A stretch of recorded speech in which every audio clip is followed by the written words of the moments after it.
It's hard to understand me, but I keep my own boundaries. Why won't they do the same? I'm tired of being the nice guy. I know I shouldn't be the one complaining right now. I'm the one who did this to myself. I hope you know that. Good day everyone, my name is Ashley Sofia Vidboo, and for this video I will be doing another plate once again. So for this plate, it will be composed of 5 different parts, which is first we have the base, second is the bracket, third is the bush, fourth is the roller, and fifth is the spindle. So if I were to compare the difficulty of this plate to the first one that I did, I think this is a lot more challenging because solely it has more parts that I have to do on the process before I have to assemble it. But nonetheless, I am going to show you guys how I did those parts individually in this video and then assemble it later on after doing those. So before anything else, let me first show you this is the expected output that we have to make by the end of the video. So without further ado, let's get started. So the first part that I am going to do is the base, and starting from the front plane, I am going to draw the figure or the structure of the base of this plate by using line, and then I am going to draw first those.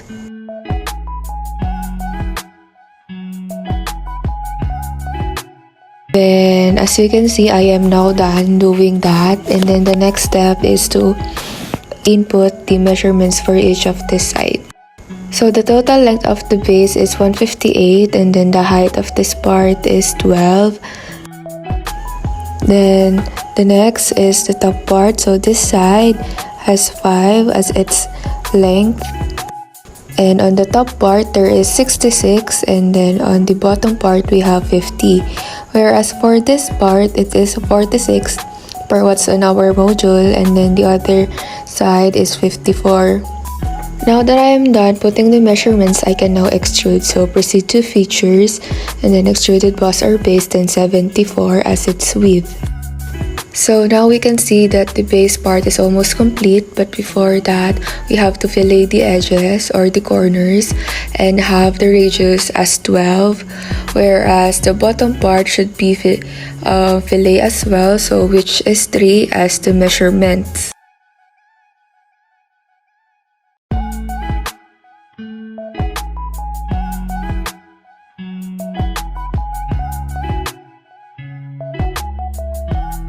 And now to make the hole, I'm going to click this face, then Ctrl 8, and then I will now be drawing 4 circles by the corners. So I'm going to draw a circle here, another on this point, and another on this corner, and another from this corner. Then after that, I am going to input the diameter of the circles, which is 12. So all of them has 12 as its diameter. And then after that, I can now extrude cut. So to make a hole, proceed to features, and then extruded cut, and then change blind to true all, and then let's see what it looks like. And that's it. After that, we can now proceed to doing the bracket, starting by the front plane, and then I'm gonna draw first a center rectangle whose dimension is 74 by 10. And then after that, I am going to draw a center line on the center whose length should be 62. So I'm gonna stretch it out in there, then using Smart Dimension, I'm gonna input 62.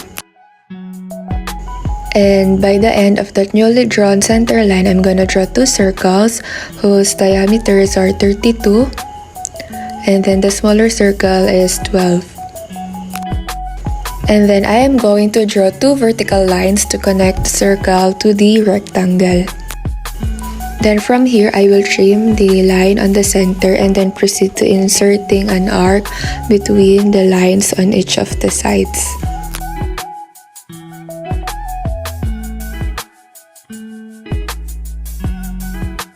Then after that, I am going to extrude base the bottom part. So I am going to proceed to features and then extruded boss or base.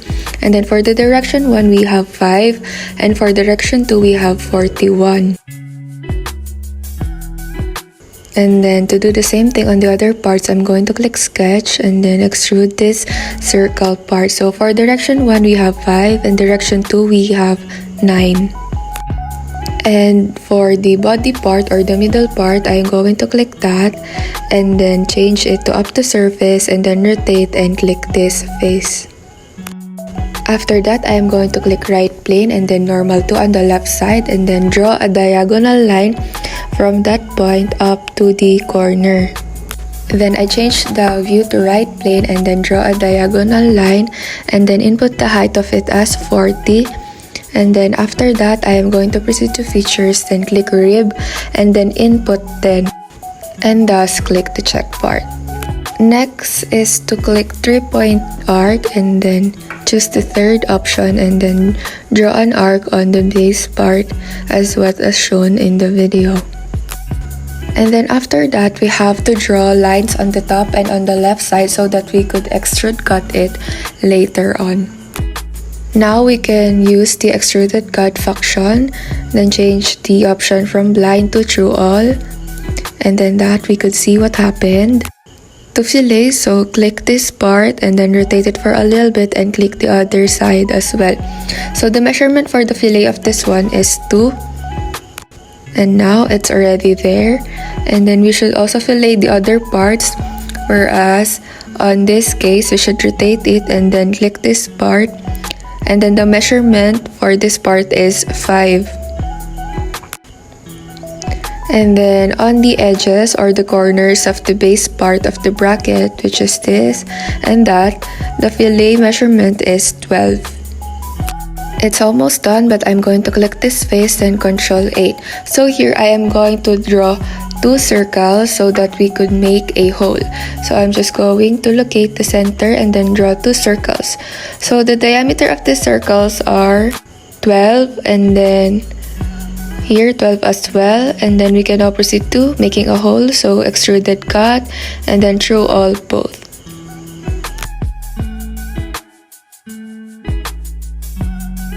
Okay, so the next part that I'm going to do is to push starting from the front plane, and then I'm gonna use midpoint line in drawing the design or the structure of this part.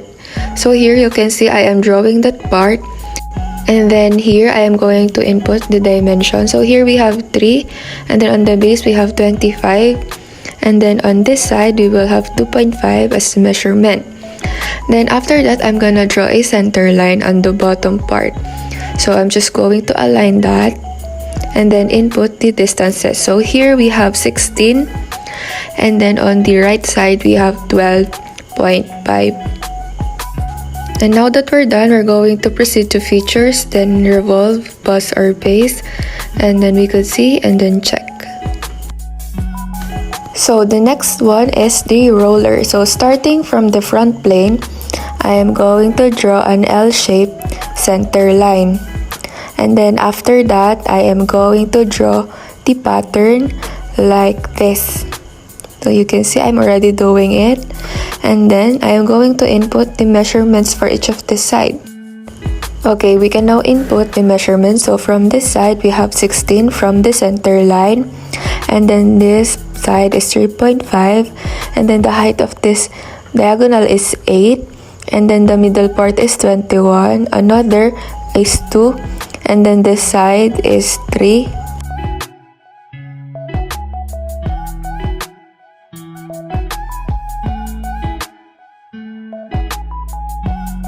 And the top part will have 15.50 as its measurement.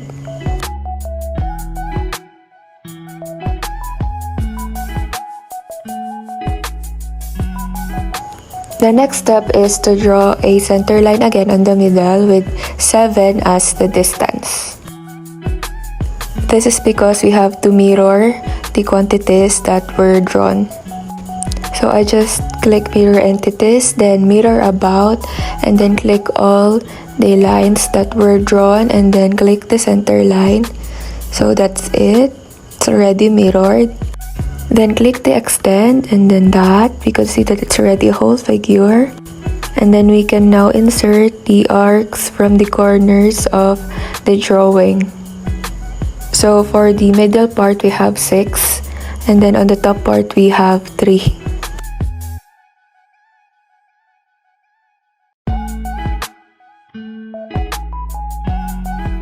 So to revolve, I can now draw a center line and then proceed to features, then click revolve was our base, and then we could see that we have the desired visual for the rollers.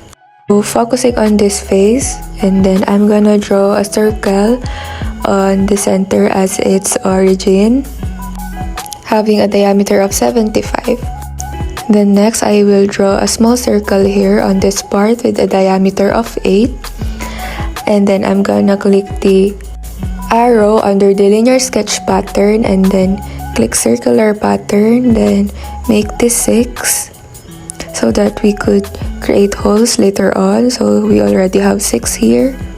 And then we can now extrude cut, so features, extruded cut, and then click on the circles that were drawn so that we could make the holes, and then change the setting from blind to true all both.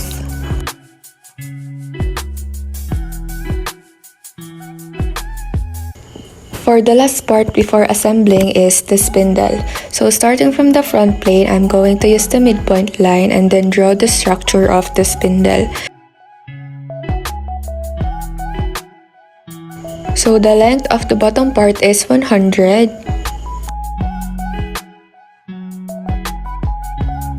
And then the top part is 66. Whereas on this side we have 4. Then here we have 6. And then from the top to the base is 10.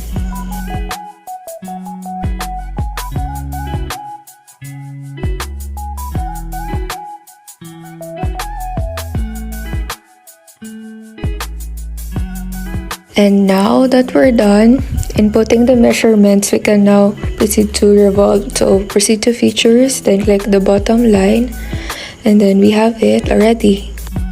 Then next is I'm going to click front plane and then normal to. So here I'm gonna draw a circle with a diameter of 6 with a distance of 33 from its left side.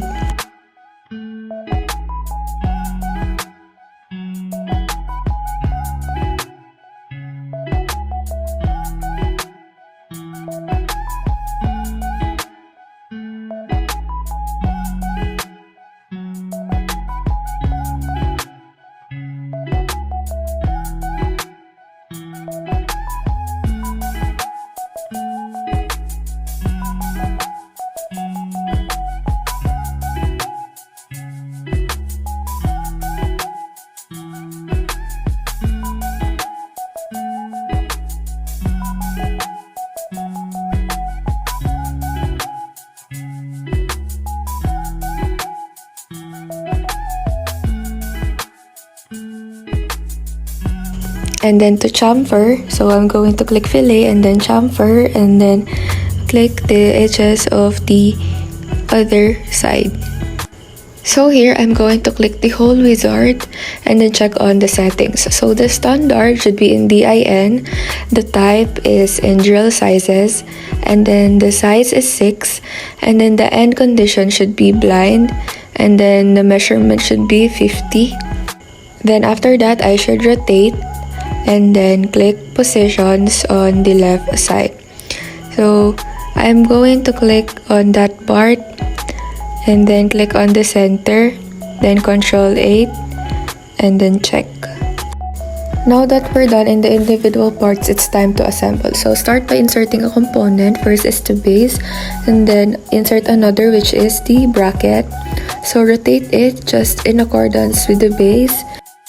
Then after that, click mate and then proceed to concentric and then click the hole so that it would align, and then click coincident and then look for the points to position it. Then insert another component, which is the push. So here we could see the bush. And then again, rotate it in accordance with the figure. And then click mate and then coincident and then click on the surfaces in which it should align to. So we could see it moved, and then next is clicking the concentric and then click the surfaces again. So click this part and then on this part. And now we should insert another component, which is the spindle. So rotate in accordance to the figure and then click mate and then concentric and then click on the middle part and then on the edge part so that it would move. And then insert another component, which is the roller, and then drag and then click mate and then concentric and then click the surfaces. So this surface and then click that and then rotate for a little bit and then click this face. So we could see it's already there, but we have to move it on the side so that we could input the correct distance. So we should move it. So click and then drag and then click mate again. Then click this surface and then another surface. Then click the distance button and input here 1. So instead of doing it again, we should mirror. So click reference geometry and then plane, click on the bases, and then under linear component patterns, click mirror components, and then click the components you have to mirror, and then check. So let's see what it would look like. And that's it.